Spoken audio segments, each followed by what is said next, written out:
Hello, this is your friend Shashikant, and in this video I am going to compose a 2D design, and I'll try to share some basic information with you regarding the topic to the best of my knowledge. 2D design is a very important subject for Image AAC CET for the admission to Bachelor of Fine Arts. 2D design बहुत ही important subject है। आज के इस video में मैं मेरी समझ और एबिलिटी के अनुसार 2D डिज़ाइन कंपोज करूँगा। Most of the time in the CET exam they ask you to compose a 2D design in a square of 8 by 8 inches. Sometimes they ask for a size of 6 into 6 inches, and rarely they ask to compose a design in a circle.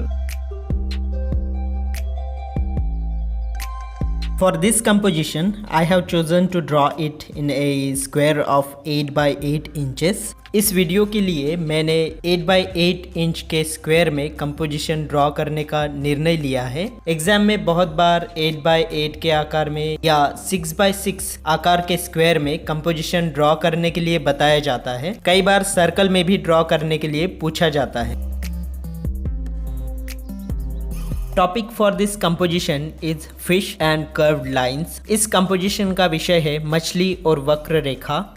इस प्रकार मैंने drawing complete कर ली है। जो main form से उनको background और overlapping वाली लाइन से अलग करने के लिए मैंने डार्क आउटलाइन की है। ऐसा करने से मुझे कलर करने में सुविधा होगी। I wanted to separate my main elements from the rest of the lines. So I have darkened these lines. It would help me to distinguish the main elements while coloring. I have tried to achieve rhythm, unity and balance while drawing. Unity by the repetition of fish, rhythm with curved lines. For dominance, I have drawn a big fish. She will be my golden point. I'll try to emphasize and pursue principles of design while coloring. So first of all, I'm using Prussian blue mostly on the edges. सबसे पहले मैं किनारों पे Prussian blue का उपयोग कर रहा हूँ। ऐसा इसलिए कि देखने वाले की नज़र अंदर बनी रहे। इससे लय रिदम को अचीव करने का मेरा इरादा है। While painting a 2D design, try reserving the purest white and black for your focal point. दोस्तों, जब भी आप 2D डिज़ाइन पेंट करते हो तो वाइट और ब्लैक का यूज़ स्टार्टिंग में नहीं करना है। उनको वैसे ही रिजर्व रखना है लास्ट के लिए, क्योंकि जब हम पूरी तरह से कलर कर चुके होंगे या फिर कलर करते हुए हम लोग लास्ट स्टेप्स की तरफ बढ़ेंगे, तब जाके हमें ये देखना होता है कि हमारे जो एलिमेंट्स है उनमें जो फोकल पॉइंट है वो कहाँ पे देना है। तो तब जाके हमें उसको अच्छे से एम्फेसिस करने के लिए ये ब्लैक और वाइट का यूज़ करना होता है, या फिर ये कलर से हम लोग वो दिखा पाते हैं इजीली। तो इसलिए स्टार्टिंग में मैंने ब्लैक का यूज़ ना करके बैकग्राउंड में प्रशियन ब्लू जो कि डार्क है उसका यूज़ किया है। यहाँ पर एजेस पे डार्क कलर यूज़ करना होता है क्योंकि जो व्यूअर का अटेंशन है वो बाहर ना चला जाए। प्रशियन ब्लू यूज़ करने के बाद अब मेरे पास दो ऑप्शन है, या तो मैं प्रशियन ब्लू की जो ग्रेडेशन है कलर्स वो यूज़ करूँ, उसमें हल्का हल्का वाइट मिलाते जाऊँ और उनको बैकग्राउंड्स में यूज़ करूँ, या फिर दूसरा ऑप्शन ये है कि मैं कलर के टोन का ग्रेडेशन बनाऊँ। जैसे एग्जाम्पल के लिए अगर रेड आप यूज़ कर रहे हो तो फिर ऑरेंज, और ऑरेंज यूज करने के बाद फिर येलो। तो जैसे आप और प्रैक्टिस करोगे और अलग अलग कलर कॉम्बिनेशंस के साथ अलग अलग टॉपिक्स पर 2D डिज़ाइन बनाओगे, वैसे वैसे ये सब चीज़ें आपको इजीली समझ आएगी, और साथ ही साथ आपको ये भी पता चल जाएगा कि कौन सा कलर कॉम्बिनेशन और कौन सा कलर कहाँ पे अच्छा सूट होता है। इस तरह ग्रेडेशन करते करते अब सैप ग्रीन का नंबर भी आ गया। इसके बाद मेरे पास और कलर नहीं बचा इस कॉम्बिनेशन में, तो मैंने ग्रीन में वाइट कलर मिलाकर जो लाइट ग्रीन कलर बना उसे सेंटर में यूज कर लिया। फिर भी कुछ स्पेस खाली है। दिक्कत यह है कि अब कौन सा कलर यूज किया जाए। दोस्तों, 2D डिजाइन करते समय कलर पैलेट बहुत ही लिमिटेड रखनी होती है। ऐसा नहीं होता कि आपका मन जो किया वो कलर यूज कर लिया, जहां मन किया वहां कोई भी कलर यूज कर लिया। ऐसा करने से डिजाइन की रिदम और बैलेंस खराब हो जाता है, एलिमेंट्स अलग अलग लगने लगते हैं और यूनिटी भी खत्म हो जाती है। This space in the background which I haven't colored, I'm facing a problem to overlap the object now. Scared of making this part little noisy. जहाँ पर बैकग्राउंड में मैंने कलर नहीं किया है वो पार्ट मैंने वैसे रखा है क्योंकि वहाँ पे जो ऑब्जेक्ट है वो ठीक से आ नहीं रहा है इन द सेंस वहाँ पे राउंड भी हो गया, फिश भी हो गई। अब बैकग्राउंड में मैं उसको ओवरलैप करूँगा राउंड के ऊपर तो वो थोड़ा सा नॉइजी हो जाएगा, घिचपिचा सा हो जाएगा, व्हाटएवर यू से। तो इस तरीके से मतलब कंपोज करने से भी बचना है क्योंकि कभी कभार जोश में हम लोग बहुत सारे ऑब्जेक्ट्स डाल देते हैं। ये कई बार होता है। डिज़ाइन अच्छे से क्यों नहीं बनती, क्योंकि लगता है कि यहाँ पे ये डाले, ये स्पेस खाली है, इसमें ये डाल दो, वो डाल दो। इस तरह से रिपीटेशन करते करते या बहुत सारे ऑब्जेक्ट हो जाते हैं और वो एकदम घिचपिच सा लगता है और वहाँ पे है ना एक भी जगह पे अपनी नज़र रुकती नहीं। वो इस तरह से की गई डिज़ाइन ख़राब हो जाती है। तो ये उस पोर्शन में शायद वैसे होने वाला है। बैकग्राउंड में जिस तरह से हमने डार्क कलर्स यूज़ करे हैं तो फोरग्राउंड में या फिर मेन ऑब्जेक्ट्स में हम लोग रिलेटिवली लाइट कलर्स यूज़ कर रहे हैं ताकि वो थोड़े उभर के सामने आए। अगर 2D डिज़ाइन बहुत ही बेस्ट आप बनाना चाहते हो तो plain tones means same colour plain patch की जगह आप उसमें शेडिंग भी कर सकते हो। शेडिंग इन द सेंस कि आप रेंडरिंग करके लाइट टू डार्क कलर दिखा सकते हो, वो बहुत ही अच्छा लगता है। पर CET में काफ़ी टाइम जो है वो कम होता है। टाइम एग्ज़ाम का जो टाइम है वो बहुत ही कम होता है और इस बीच में उस टाइम फ्रेम में रेंडरिंग करना बहुत ही मुश्किल हो जाता है, आपका टाइम ख़त्म हो जाएगा। तो इसलिए एग्ज़ाम में कर रहे हो तो सजेस्ट मैं यही करूँगा कि प्लेन कलर के पैचेस दो और उसमें फिर टेक्सचर दो, वो बेस्ट लगता है एग्जाम के दृष्टि से। और अगर आप असाइनमेंट्स कर रहे हो तो आपके पास टाइम है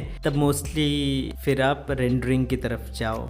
कलर करते करते ये जो ऑब्जेक्ट था ये प्लांट जैसा, ये बैकग्राउंड कलर करते करते फिर फ्रंट में जो है वो बहुत ही बारीक बारीक लाइंस बची थी उसकी, जो काफ़ी अच्छा नहीं लगता, एकदम ऑड सा लगता है। तो ऐसा जब है और बैकग्राउंड कंप्लीट हो गया है तो मैं इसको अब जो फ्रंट में कलर करूँगा वो ऑब्वियसली लाइट होगा बैकग्राउंड से, और उस लाइट कलर से मैं इसको थोड़ा सा मोटा करने वाला हूँ। और जो शेप और जो उसकी कर्व्स मुझे अच्छी नहीं लग रही थी वो भी इस बार ब्रश स्ट्रोक से वो कर्व्स भी सही हो जाएंगी।